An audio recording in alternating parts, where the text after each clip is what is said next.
Hi, folks. You're watching and listening to Sipping Off the Cuff on Tequila Aficionado Media on all of our channels and networks, including Spotify. I'm Mike Morales here in Southern California. That guy out there is Eric Zandona in Crestview, Florida. Eric and I have been traversing through Querido Tequila. We had just completed the tamarind expression. And now this is the mango expression of Querido Tequila. For those of you who are not caught up yet, Querido is a brainchild of the seventh generation distillers of Herradura fame. That's the Romo family. It's Emilio and his brother. And if you haven't had a chance yet, and hopefully it's playing now, I did an open bar interview with Emilio. We had a great conversation. He's a wonderful kid. He's a kid. He's 23 years old. Oh, my God. He's the youngest. And it's really, I was telling Eric, it was really gratifying to see where the new crop of tequileros are coming from and where they want to take a new vision, with their juice. So we're going to try Querido mango. We're just gonna pour it and taste it. And if you're not familiar with tamarind, you can watch our tamarind review. But anyway, we're hoping that the mango is a little bit more approachable. Okay. Yeah. Let's just put it that way. I smelled the nose on this. I actually kind of liked it. It was okay. Yeah. Oh yeah. See, it's deep fruity mango. That's what I'm getting. Yeah, no, so really rich mango character. Yeah, really fresh, really vibrant. Also, like, that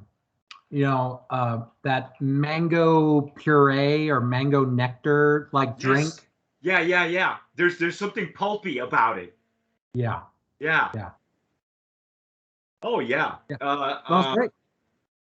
Yeah, it's all mango. I'm using my Stasso Jarrito that I normally use for mezcal. I think these flavored tequilas warrant a much wider mouth surface because I thought maybe the tamarind wasn't opening up fast enough for me, but we went on like around 14-15 minutes and it continued to be what it is. So you can watch that review later, okay, folks?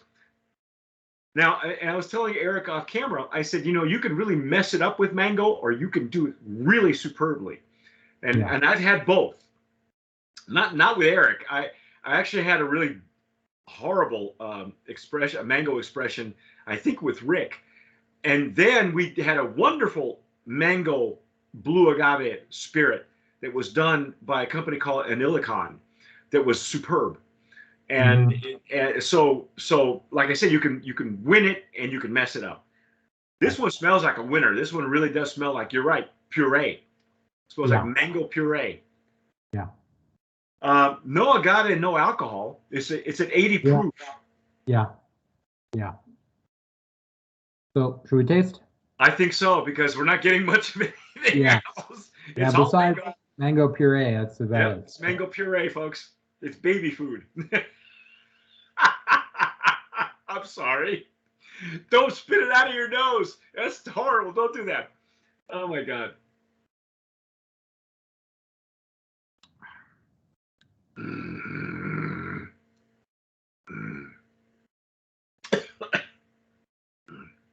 So, mango all the way through, right? Yeah. Really, really tasty mango. Is there Blanco tequila in this? I don't know. I don't know either. I know that I'm getting a real long finish. And I think that with the tamarind too. It's a long, hot finish. Yeah, there's a little bit more warmth on it. And you know what, Eric? Let me ask you a question. Have you had any aguardiente? Like from cane, or I've had aguardiente from cane. Yeah. But yeah, I mean, so really nice mango flavor. And to me, again, like we said in the previous one, tamarind's a more unusual flavor profile for me. I've had it, but not all the very often. This has a really like real fruit mango flavor, right? On the finish, there's this aspect of the mango where it's like, as the flesh gets closer to the seed, it's a little bit more sour or slightly bitter than the really ripe part on the outside, right? Because it kind of like ripens from the outside in. Right. And so it has that kind of quality. There's also this little bit of like bitterness that you get like if you ever like eat the leftover flesh from the skin, right, get that little bit of the skin contact, and there's a slight bitterness there. So to me, there's a lot of like real mango fruit character there, which is great. Again, the problem is like, well, there's not a whole lot of tequila. I feel like the sweetness is really balanced for the flavor. So I don't mind that. I don't mind the warmth from the alcohol. It would just be nice if it had some agave character to layer in there, but otherwise it's really nice mango flavor. Yeah. Again, probably a nice additive to a margarita. We haven't even bothered looking at the legs and tiers on this thing. They're thick.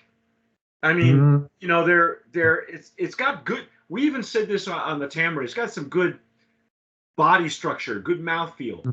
It is coating the palate like it's supposed to. I mean, that's what these drinks are supposed. That's what they're designed to do. Yeah. The bottle. These bottles are recycled glass. Okay. That's why it's got that green tinge to it, because it actually is a lot clearer than, than it looks in the bottle. These two gentlemen, the 7th generation Romo family of tequila makers, they're all about sustainability. So every bottle you buy of this, they will plant a tree. Apparently, evidently there's they're in partnership with One Tree Planted is the name of the partnership. I don't think I've ever heard of that company, but I'm sure it's there. Where they simply they make a lasting impact. So every bottle you buy, they plant a tree, and there's a couple of companies probably that are doing that. I've seen other spirits companies that have a similar arrangement. Yeah, with what I've noticed with tequileros, especially the ones with pedigree, is that they like to plant trees. I mentioned in the previous video of the Tamarind review that the Herradura property, the San Jose de Refugio, the hacienda, is one of the oldest plants in Mexico, and it's inside the walls of the hacienda. And so planting trees, and when you go on their website, you'll see that tree among the agave plants. Trees are very important because they make a lasting impression. They're not the first tequileros that I've heard say that. I know Guillermo Souza said the same thing to me on our first trip. And he said that was something his grandfather told him, always plant trees because they last forever. Yeah. So it's interesting that's handed down. That's a generational thing. What I know about how they make it, it's I mentioned this in the previous review. It's at 1605 Inulina y Miel. That's the name of the distillery. They have a diffuser on site. I asked Emilio straight out, how are you using the diffuser? He says, we're only using it as a shredder, which is the same technique that they were using at Herradura, which they claim they still use at Herradura. The other branch of the Romo family that I'm familiar with make Huasache tequila, and they make it at another distillery with a diffuser, but they're only using the diffuser as a shredder. And he said the minimum age of any of these plants is 5 years old. So for this line, and they're planning a expansion of the line. They're building their own distillery. They're going to have a Taona. They're going to have a lot of the old ways. So this is a gateway, Eric. Is all I can say. I think it's a gateway for the up and coming drinkers. I think it's way more approachable than the Tamarind. Yeah. Would you agree with me? Do you think it's a Brand of Promise nominee in a flavored tequila category? Yeah, I would say so, in part because of how good the mango flavor is. And I think there are real like cocktail uses for this. Like I said, margarita is an obvious one, but you could use this in like as the base for like a ranch water. Oh yeah. Oh, I hadn't even thought of that. And it would be delicious, right? Yeah, it would be really refreshing. Yeah. I will say that on my first pass, I don't know if you got this or not, but you were talking about how it kind of evolved from ripe fruit to the bitter rind a little bit. I got some mintiness, but just a hint of mint on the first pass. I haven't gotten it since. It was like at the back of the palate, just before the finish. Yeah, there's a little like sharpness right at the back. I think is that mixture of like alcohol and the mango flavor, the sweetness, all kind of like mixing together. But overall, really nice mango flavor. Yeah, this what's the word? I don't hate it. I don't hate it. So I could do something with. And actually, I think it would, like you said, it would lend to some creativity, for the cocktail crowd. I could see this poured over a ceviche, man, right away. Like a great marinade for fish and things like that. Yeah. Wow. And again, I don't like doing this. I like to actually have the juice and then do the open bar interview with the master distiller, because then he can explain why he went in that direction. But we're doing this in reverse. I've already talked to Emilio prior to having Querido, and now I wish I had asked him, well, what's the process? Because I know he had said they had gone through several iterations until they got it right. Because what he said was, these are the natural fruit pairings that my family and I grew up with when we were drinking Blanco tequila. They would have mango, they would have tamarind, and they probably had watermelon too, which is our next flavor, our next expression. So now I wish I had known this. I had actually tasted it prior to talking with him, because I would love to have asked him, well, tell me about the process. How are you getting this flavor from the mango? Now I'm going to have another meeting with the guy, and you're going to have to come on there with me. Yeah, that'd be great. Yeah, I have had, I've actually done, we've got several, I know it's 2022, folks, but I've already got several of these interviews.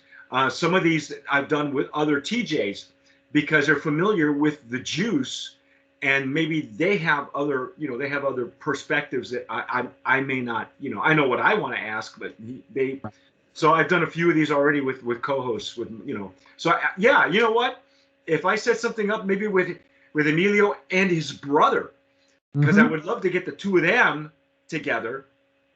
Maybe we'll do something like that later on in 2022, and then you and I can co-host that, so that we can have a four-way. That'd be great.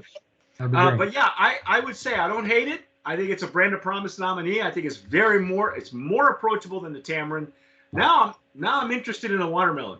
Yeah. Because that's going to be the next case. But anyway, folks, that's our take on the Querido Mango.